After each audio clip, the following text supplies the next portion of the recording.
Hey guys, Sneaky Snake here, Brothers in Arms, World of Warships, and today's video is a replay in our community replay series sent in from Cleverest Ruse. He's playing in the Nagato, the Tier 7 Japanese battleship, and he's playing by himself some domination here on the map Shards. So, Cleverest Ruse, this is a name that has been featured on the channel before. He actually sent us the very first community replay that we ever featured some time ago. It was in his Colorado, and he had a very, very good game in it, so I will provide the link to that video in the description below. However, this video that he sent in with the Nagato, the Tier 7 Japanese battleship, definitely outdoes the first replay that he sends in, and the amount of kills, the amount of XP is going to be absolutely incredible in this game, so please stick around. This is one of the best community replays that we have ever received as of now. So, the Nagato, what do you need to know about this ship compared to the Colorado? So, they're both Tier 7, like I mentioned, and they were both built in the early to mid-1920s as part of the Big 7. That includes the 3 Colorado class, the 2 Nagato class, and then, of course, the Nelson and the Rodney for the British. And basically, all those ships have very similar characteristics, at least in terms of their guns. They all mount 16-inch weapons. Now, the differences between the Nagato and the Colorado are as follows. The Nagato trades a little bit of armor protection, and it trades a little bit of AA for having a higher top speed. And it also has a lot more hit points, 65,000 compared to about 50,000 to be exact. And the guns do reload slower, however they are more accurate, can shoot to a farther distance, and have better penetrative capabilities. So the Nagato basically is a squishier Colorado that benefits from having better performing guns. And if you're looking for very good performing guns in terms of accuracy, Japanese battleships are certainly the line to go down. They generally have the best accuracy, with the exception, of course, being the Fuso at Tier 6. But that thing is more like a New Mexico, because it has that shotgun feel of 12 guns, and that's what you use it for. But anyway, I digress. The Nagato is a very accurate battleship. The armor, it's not the best. If you angle well, you're still going to take pretty decent damage, and that's why this thing has so many hit points. It has almost more hit points than the North Carolina. At Tier 8 for the Americans at about 66,000. So at this point, he's getting ready to shoot his first salvo of the game at an enemy Fuso. He does run the spotter plane. I don't recall if he has the fully upgraded gunfire control system. The range on the Nagato is around 21, 22 kilometers, fully upgraded, I believe. Please, if it's wrong, let me know in the comments below. But it's somewhere around 21 kilometers. So him using a spotter plane, I mean, you know, everybody has their personal flavor on how they want to play their ship. I don't necessarily agree with it, but hey, if you can take advantage of it, you might as well. And it does help at those long-range shots when other ships may not be paying attention, like this Colorado as he's looking for another broadside here. He gets his shot out, and you can see the dispersion on the Nagato right there. Even at 19 kilometers when he shot the guns, this is actually very, very good. The shells are flying in on the target, but unfortunately he aims just a bit too far forward and a little bit too short. One of the shells claims that it penetrated, but it certainly did not. So, really quickly here, taking a look at the minimap, you can see his team has made a push for Objective Charlie. This is actually a play that I don't necessarily recommend, because you see here all those little narrow channels in Charlie and Delta 7. So, it actually is a bottleneck that you have to push through. And it's the same thing vice versa for the enemy team trying to make a play into the Objective Alpha. But in this game, half of his team basically is going for Charlie and half is going for Alpha, while they're leaving the middle of the map completely uncontested. So the dynamics of this game is a little strange, to be honest with you. I always suggest going for A and B on this side, and of course vice versa, B and C. And you can see the enemy team is just kind of moseying around between B and C, but if they were to push heavily towards Charlie, they would certainly be able to overwhelm the forces over here, and Cleverest Ruse, he will realize that a couple minutes later into this replay. So now he's looking for some shots here at the New Orleans, the Tier 8 American heavy cruiser. He has 4 seconds left on the reload, and the New Orleans is giving a nice, fat, juicy broadside, so hopefully he'll be able to punish him. But unfortunately, he actually gets some rather bad dispersion here, and I know that doesn't look too bad if you've played German battleships, because those things are horribly inaccurate. But he only manages to land 2 overpens for about 2,000 points of damage, but either way, that is okay.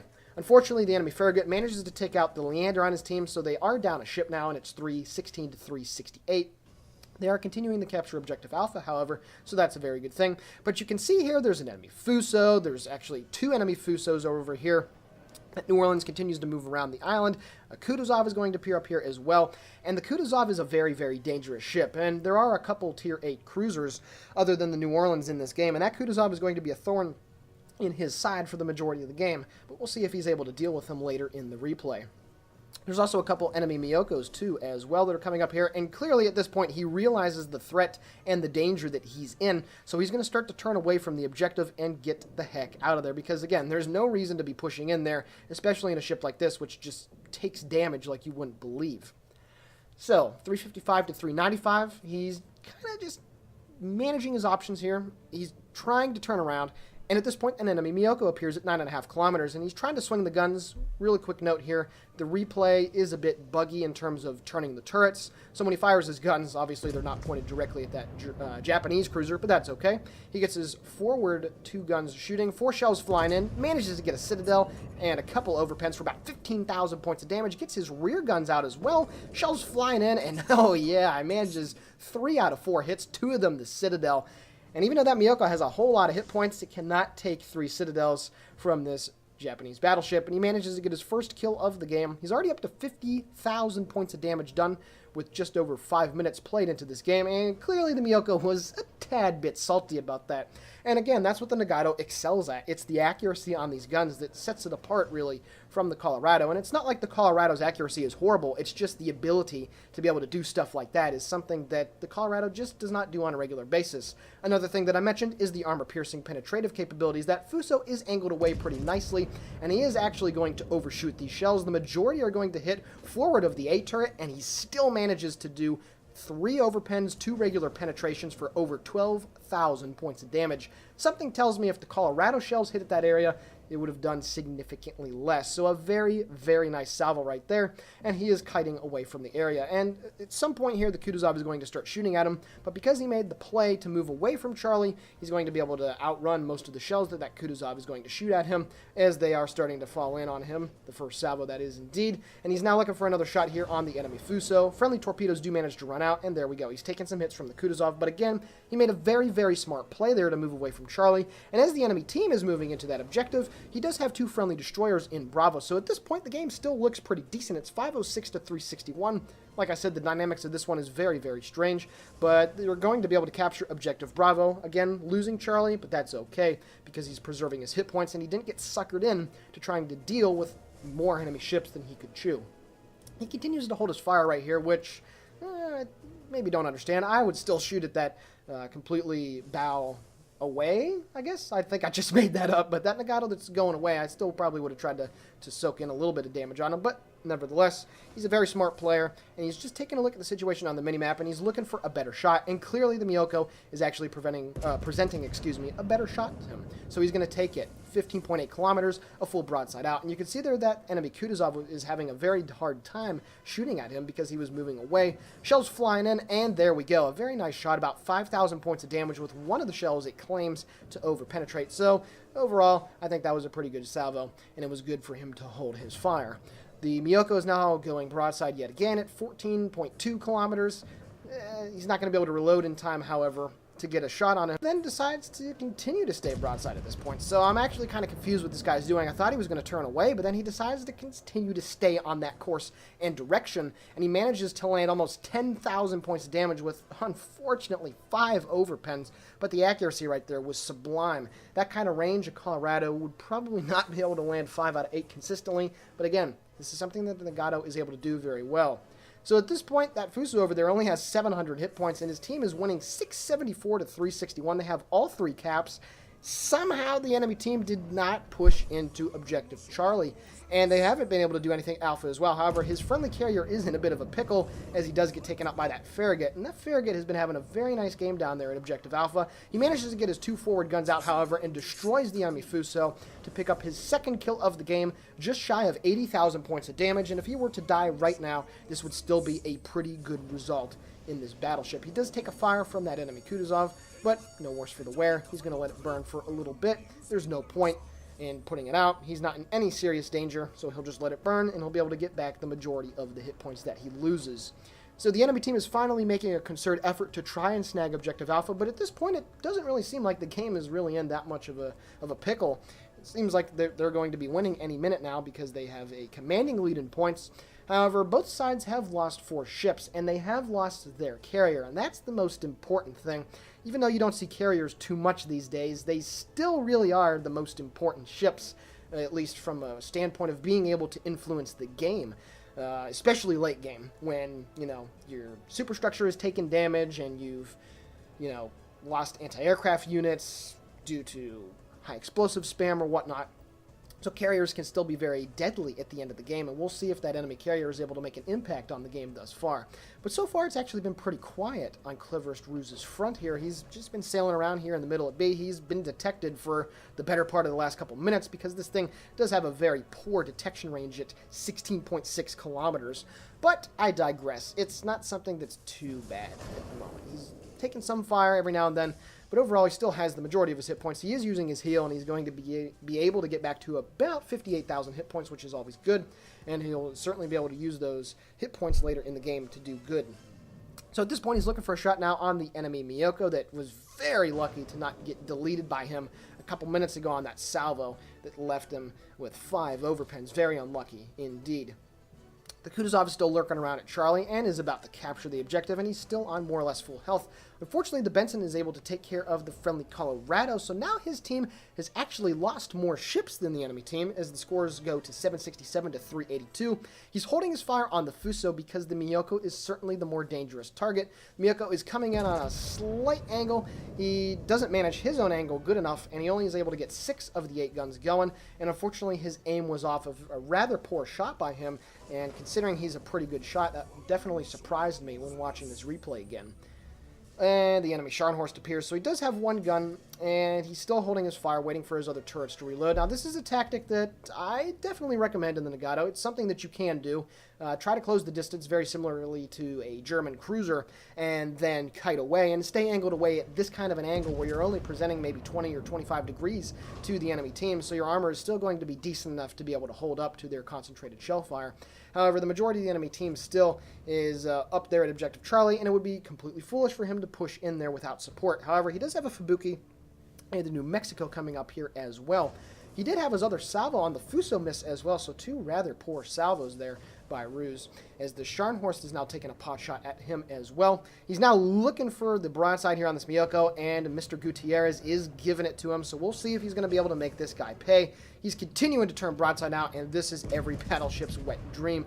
Full broadside out, shells flying in, and oh yeah, double Citadel, very easy kill there on that Japanese cruiser. He's up to 96,000 points of damage with 3 ships killed and 5 Citadels, so a very nice shot right there, holding his fire, waiting until that Japanese cruiser committed to the turn, and that's an important skill to have in your battleships, not shooting when it's, you know, the ship that you're engaging is providing a decent angle, waiting until that decent angle goes to a great angle. So, very good stuff right there.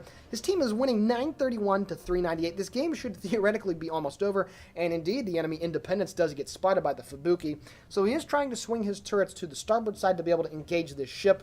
And I do enjoy the name. Ronald Reagan was right. That's a good one. Swinging his forward guns into play. Will he be able to get the shells off before he goes behind the island? Yes, he does. Shells flying in. We'll see if he's able to land some hits on this guy. And I think it's overpens. Yep, 2 overpens because, of course, 2,500 points of damage, and there are some enemy bombers coming in. However, the Kutuzov is able to take down the friendly Atago. And his team only has 5 ships remaining, and one of them is a Mogami on only 3,000 hit points. So we're still not out of the woods yet. And if that enemy team is able to get a couple kills here really quickly and get on Bravo and potentially get to Alpha, they will be able to do some significant damage and maybe salvage this game. So we're still not over yet. His AA is shooting down a few of the bombers that were attacking his friendly destroyer, which is a good thing. But you're going to see here as this Kutuzov angles in, he actually gets 2 ridiculous bounces. I cannot believe that happened. The Kutuzov is not known for its armor, but the fact that he bounced 2 off the turret face really, really surprised me. 1 shell for, once again, 4,158 hit points, but he's not going to be able to reload in time for his forward guns, but he might be able to get the rear turrets out. He has slowed down, and this Kutuzov is giving a nice broadside. His Mogami friend did die, so now it's a 4 versus 6 here. He gets his rear turrets out. The dispersion looks fantastic. Will he be able to get a Citadel on this guy? Unfortunately, no, but he gets about 5,000 points of damage with 1 penetrating and 1 overpen. So at this point, he's not able to shoot his forward guns at him, and he's providing a nice broadside to that enemy Colorado. So I think at this point, he realizes the situation that he's in, and he's now going to start to turn a little bit to port to get angled in. However, he is looking for the kill shot here on the Fuso. Only gets his forward turrets out. The dispersion looks fantastic, and there we go. Citadel on the Fuso. 10,000 points of damage done. 118,000 points of damage done, and his team has a lead of 985 to 415. However, the enemy team has captured Objective Alpha in the time being, and they also have a ship on Bravo, so his team is not getting any more points as his friendly Tashkent goes underneath the wave. So now we're in a 3 versus 4 situation here. He did get a nice solid Citadel on that enemy Colorado, and he's up to 132,000 points of damage. However, he is holding his fire here against the Kutuzov, and I don't think that Kutuzov is necessarily paying attention to his reload because he's continuing to turn to his port side here, and he's kind of neglecting to see if the Nagato is aiming at him. So Cleverest Ruse is certainly going to take advantage of this, and he gets a very nice salvo out. The dispersion looks fantastic.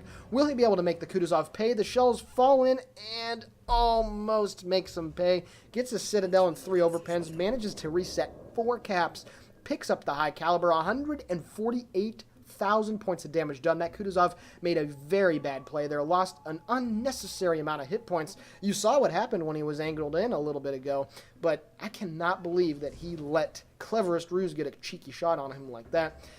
He's now looking for a shot here on the Kutuzov as he goes behind the island. He's waiting for that indicator to go away, and maybe he'll be able to get a hit here. The Kutuzov does light him on fire as he gets his full broadside out. The enemy Benson is down there going towards Objective Bravo, and he's on about 2,000 hit points. Unfortunately, the Kutuzov did slow down, and he was not able to land a shot. But he's now putting this island on his port side in between him and the Kutuzov, so that's a very, very good thing. And you can see here, all of a sudden, the lead is only 880 to 569, and the enemy team is now going to hold all 3 of the caps. So now he has to deal with this enemy Colorado, and you can see here the damage that he takes right there. He was at a decent angle to that Colorado, and the shells just went right through the bow almost, and every shell that hit him did about 4,000 a pop, so he lost quite a bit of hit points, and all of a sudden he's at half health. And once again, 4,158 damage done off of 1 shell hit that penetrates. His secondaries are now going into action. It's 880 to 617, and the enemy team is gaining points rapidly here, so he really needs to kill this Colorado. His friendly destroyer, however, is being very cautious. After he killed the carrier, he continued to move all the way around those islands over there, which was just a horrible play by him. He gets a nice broadside out and does about 8,600 damage with his rear turrets. The forward turrets get going, 10,000 without a Citadel. Very good stuff. The Colorado is very susceptible, like the Nagato, to heavy AP damage, even if you don't get a Citadel. Now he's angled in at a pretty decent angle, but you're going to see here when the Colorado retorts with his own fire, he's still going to take a pretty decent chunk of Cleverest Ruse's hit points away, and the Colorado is waiting for him to give a little bit too much broadside. Here come the shells, and oh boy, he loses about half of the remaining hit points that he has, but unfortunately the Colorado is going to die. He picks up the close quarters expert and picks up the Kraken as well. Very, very nice play by Cleverest Ruse there. He's up to 185,000 points of damage done, and now he's on Objective Charlie and has moved the scores back a little bit, and that friendly Fubuki runs aground and is not on the cap. I don't know. You can see in the chat over here, if you've been paying attention to it, he's getting a little salty, and I can completely understand that. He is having a monster carry in this game. Yeah, sometimes you just get really annoyed, but look at the damage that he's taken, and this guy is still taking care of business. Cleverest, this is fantastic stuff right here. Again, Nagato 101. This is very, very good stuff. The Benson makes a horrible play and comes flying around the island, completely negating the use of his stealth to be able to do anything to him, and he picks up his 6th kill as his forward guns were able to take care of business there. And he's up to 187,000 points of damage, and he is paying attention, and that Kutuzov is also making just a horrible play. He manages to get the solo base cap, and now he's swinging his forward turrets into play. 10 degrees ready. Now he's at forward, shoots the forward guns out. Will the Kutuzov die? He does light him on fire, and there we go. Picks up his 7th kill of the game. 190,000 points of damage, and the rage continues in chat. But that is the end of a wonderful game here in the Nagato by Cleverest Ruse. Alrighty guys, taking a look at the post-battle results. 190,000 damage done. off of 49 target hits with the shells, 8 citadels, 7 ships destroyed, 3 planes shot down, 4 bases defended, 1 solo cap, and even 20 hits with the secondaries. He managed to pick up a Confederate close quarters expert Kraken devastating strike, and of course the high caliber, with just shy of 9,000 total XP and 658,000 credits received. Taking a look at the team score, what a monster carry here by Mr. Ruse, 3,237 base XP. I certainly have not had a result, in this ship like that, and this was a fantastic replay. So again, Cleverest Ruse, thank you very much for sending in this replay. It was a fantastic performance. You made a lot of really great plays. You focused targets that needed to be focused on, picked up a whole crap load of damage in medals and XP, and overall just showed people that are watching this video how to make use of this pretty good Japanese battleship. So with that all being said, the Sneaky Snake here for Brothers in Arms World of Warships signing off. Guys and gals, please like, comment, and possibly subscribe to the channel. All of it is appreciated, and have yourselves a fantastic day.